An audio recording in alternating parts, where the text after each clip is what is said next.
Good morning. You're right on time. Can you help me move these tables into the corner over there?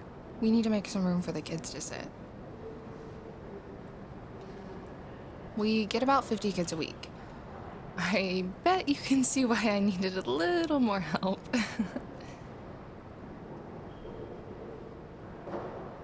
So, as I said before, we read to the kids. It's pretty easy, as long as you can keep them under control. Just make sure you keep the book facing the kids at all times. They like looking at the pictures. Other than that, all you have to do is read. Maybe do some funny voices for different characters. The kids seem to really like that. So the kids should be getting here any minute now. Why don't you go look through our book section and choose which book you want to read today? Oh, but I'm planning on reading The Velveteen Rabbit, so that's off limits. The kids' books are right over there. Go take a look.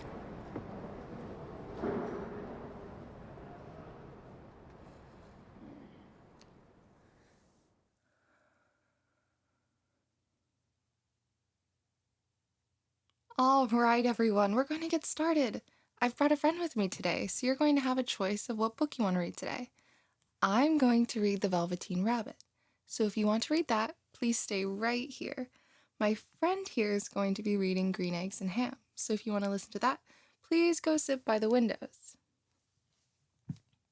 Are you ready? All right then, start heading over there. Okay, kids, pay attention. I'm going to get started. There was once a Velveteen Rabbit, and in the beginning, he was gorgeous. He was fat and bunchy, as a rabbit should be. His coat was spotted brown and white. He had real thread whiskers, and his ears were lined with pink satin. On Christmas morning, he was wedged in the top of the boy's stocking, with a sprig of holly between his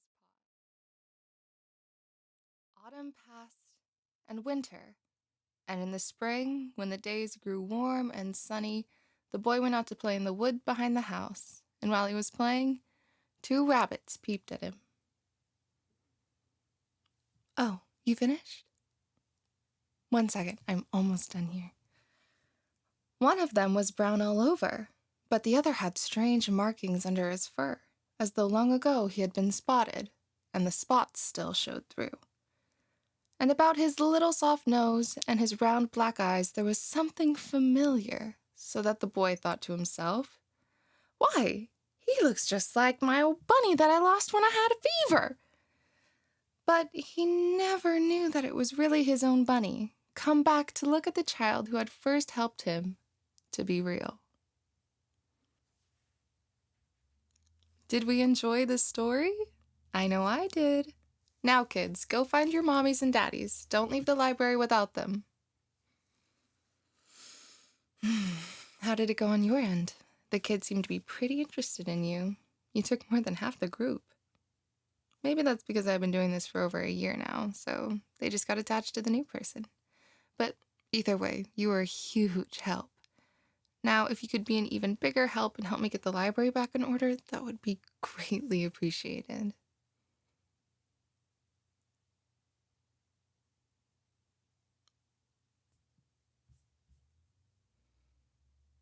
We really just have to move the tables back in place. The librarian and I are doing book inventory tomorrow, so we can leave the chairs. Also, I wanted to treat you to dinner for helping me out. I know you're getting school credit for this, but I know there were many more ways you'd rather spend your weekend than reading books to kids with me. I know there aren't really any restaurants in town, but I can make a really good carbonara. At least, that's what my mom says. Of course, I'm not going to make you, since you'd be going over to my house and you barely know me, and you really don't have to. But I'll make you dinner if you come over.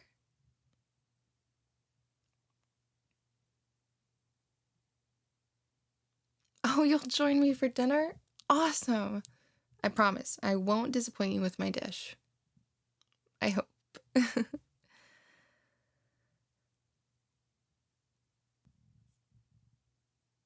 Alright, my house isn't far from here, so let's just go there. I already have all the stuff to make it. My parents aren't going to be home till later tonight. My little brother has a soccer tournament in the next town over.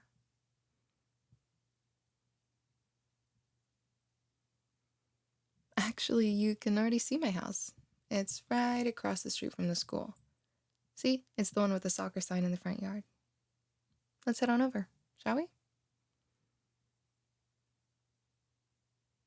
Welcome to my place. It's not that big, but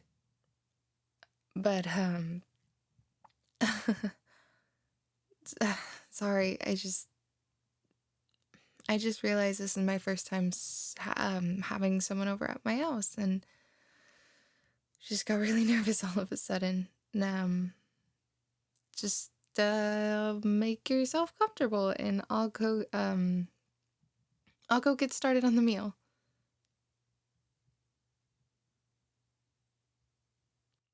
No, thank you. I got this. This won't take too long, so just stay there. Get comfortable, and most certainly don't come in here.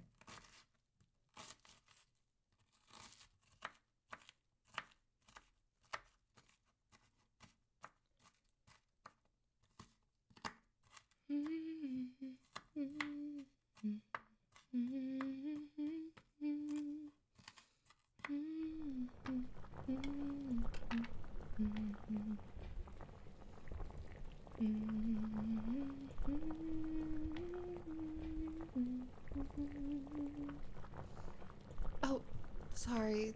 I was humming again, wasn't I? I start humming whenever I get too zoned into a task. It's a bad habit of mine. Sorry.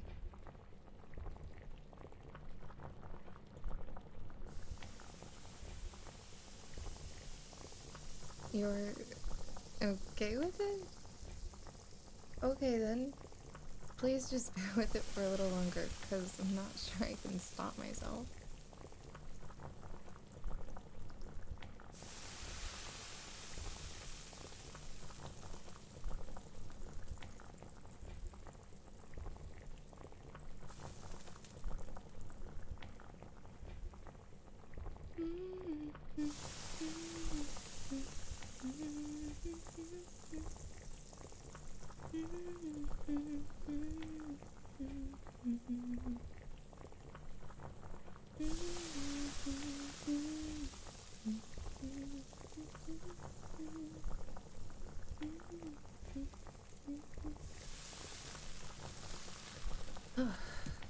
The carbonara will be ready in just a minute, so please take a seat at the table.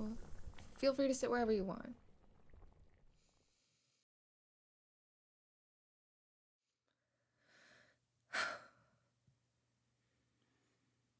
Alright, here you are. It's still a little hot, so be careful. Feel free to start eating whenever, though.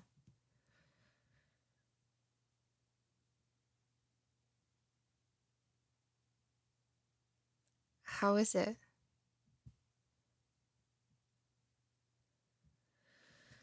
Oh, thank goodness. I was really worried that I messed up the recipe in some way I hadn't seen.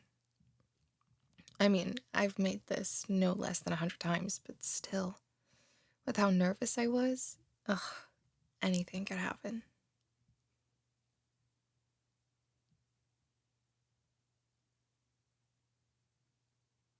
I'm glad you like it. It's one of my favorite meals, both to make and to eat. You know, these past few days have been really fun.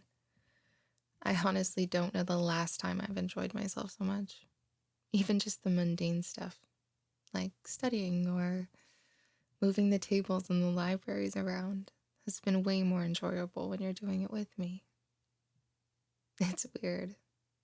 Well, at least to me, it is. I never thought another person could make me feel this way. Do you know what I mean?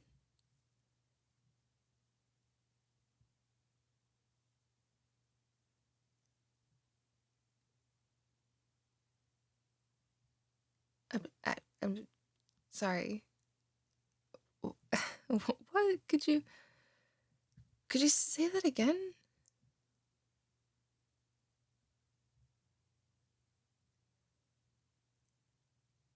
Um, I don't know what to say. I wasn't ready for this.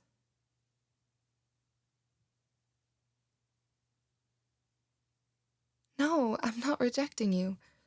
The opposite, actually. The answer is yes. It's yes, and it will always be yes. It was love at first sight for me, and then you just kept surpassing my expectations of you. You were always nice to me, to the kids. You listened intently when I talked. You went along with what I did. I don't know what more I could ask for. So, in a few less words, I guess. Yes, I would love to go out with you.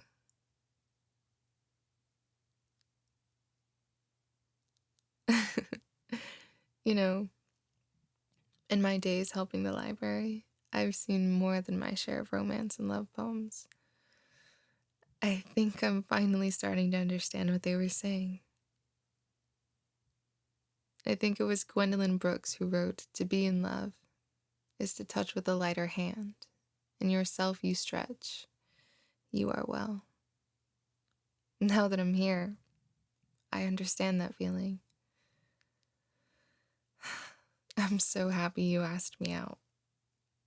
But please continue eating. We don't want your carbonara getting cold.